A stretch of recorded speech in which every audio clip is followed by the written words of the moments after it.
Can you advise on uphill training if there are no hills in your area? I want to start with this one, because I do get this question quite a bit. We've got some people that have gone through our one-on-one coaching program who live, on the East Coast or live like up north or live in Iowa. We got someone in Iowa, we got someone in Minnesota, we got someone in Illinois. So we deal with this a lot. And there's a couple ways that I program for this specifically, and they're really simple. They're not complicated. They're not some fancy methodology. The first one is literally just increasing max strength. Just increasing your ceiling when it comes to your strength output.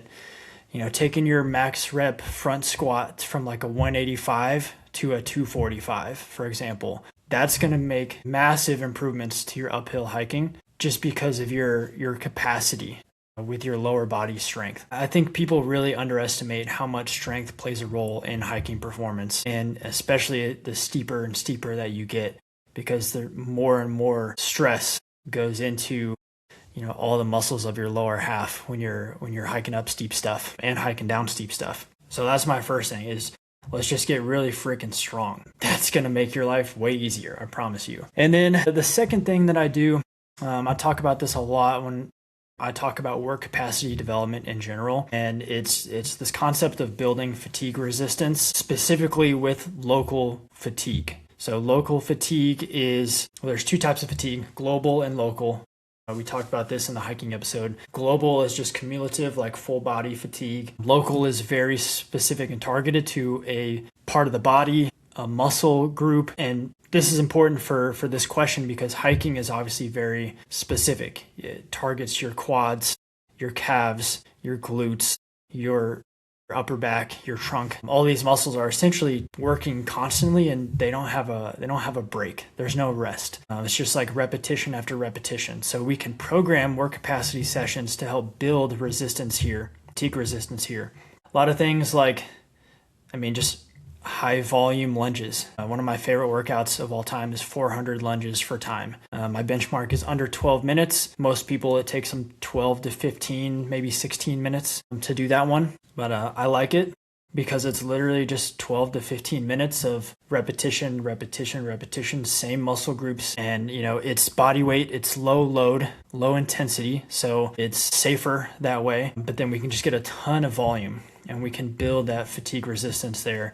And then there's a bunch of other ways I design. That one's like pretty simple and straightforward. It's just friggin' lunges forever. I also like to call it lunge fest. That's my party word for it. And there's other ways I program too, but the concept is the same. We're stressing certain muscles through our exercise selection and prescribing volume, prescribing intensity with the idea that we're trying to build that fatigue resistance. You can do that without having hills, and it's actually really easy. Like I said, we don't overcomplicate it, but it's just about strength at the end of the day. Strength, and then that strength endurance hitting those specific muscles. So I could keep going on that, but I think I covered the main points I wanted to cover. So I want to kick it to you and see what you got for this one. Say almost everything the exact same, but in a different way. When I'm looking at programming hiking performance, I think of three categories or three bins that I can try my best to mimic the demands best as possible. First bin is biomechanical. I'm looking at the joint angles, the muscle groups involved, the force development, the capacity that I need to have to put a heavy weight on my back and move uphill, locomote on steep terrain. I can do step-ups, I can do lunges, I can do heavy back squats, I can load my spinal column and do upward-based motions and get into knee extension, hip extension, ankle extension. I don't necessarily need to think too broad, too deep into the weeds with respect to just abiding by those principles will translate to a large degree. And another advantage of that is when you're hiking throughout the season, it's not always on flat terrain. Maybe you're side sloping, and maybe we start to form imbalances or get altered mechanics. So that's one advantage of not hiking and trying to improve hiking performance. Because in the gym, now I can train my knee, my toes, my hips to all track. I can train that neuromuscular efficiency and stave off, maybe even make myself more resilient to injury and try to recruit in the proper ways and make sure I'm doing things with the proper mechanics and movement pattern because I'm in isolation in a gym without those ecological variables like side sloping.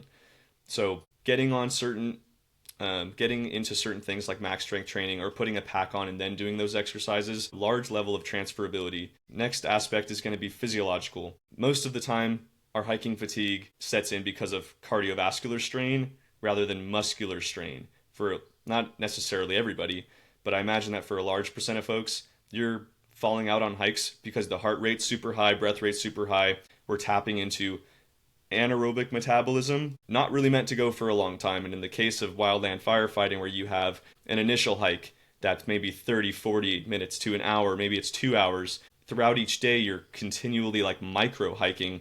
These are long duration bouts. And if your ceiling, let's say your heart rate's at 70%, it's very plausible to assume you're going to get up there on your hikes and be there throughout the shift. If your ceiling for getting into those like high intensity pathways, those really inefficient but high output pathways for producing energy, you're going to have nothing in the tank. You're going to start feeling that fatigue. RP is going to go up, core temp's going up, ventilation rate's going up. That's like your body's kind of like, you know, that gas tank's going towards E. You don't have much left in you. So again, that same theme of raising your ceiling, training at high intensities, increasing the anaerobic thresholds, making sure we're staying in those aerobic zones at high intensities is the name of the game. That's going to translate to a wide degree no matter what you're doing, whether it's mountain biking or trail running or doing metabolic resistance training, circuit training with your lifting, training your body to respond to those high intensities and accommodate them so that you can then utilize those more efficient pathways. That has heavy transferability to all aspects of performance, especially with respect to endurance. So I just train those concepts. I'm trying to raise the ceiling for each of those. So as we have said earlier, and even in this episode, the workloads here, we want to extend the gap between your ceiling and what's required of you.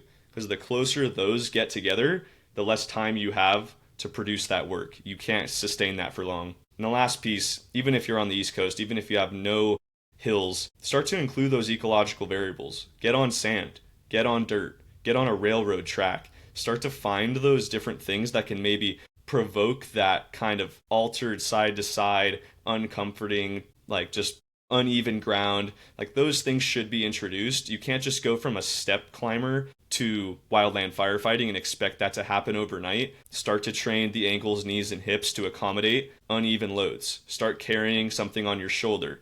Let your core start to see that and build it up over time rather than I'm going on the Stairmaster until it's day one and now I've got a saw on my shoulder. I'm going on slopes that are uneven, super steep. Get the ecological variables in there. Rocks, dirt, whatever, sand. Have somebody just like mess with you. Have somebody grab your pack as you're walking, mess with you. I don't know. Be Yeah, creative. The yeah, more for sure. the more unstable you can get during that activity as you get closer to the season, the better you bridge the gap between gym setting and job setting.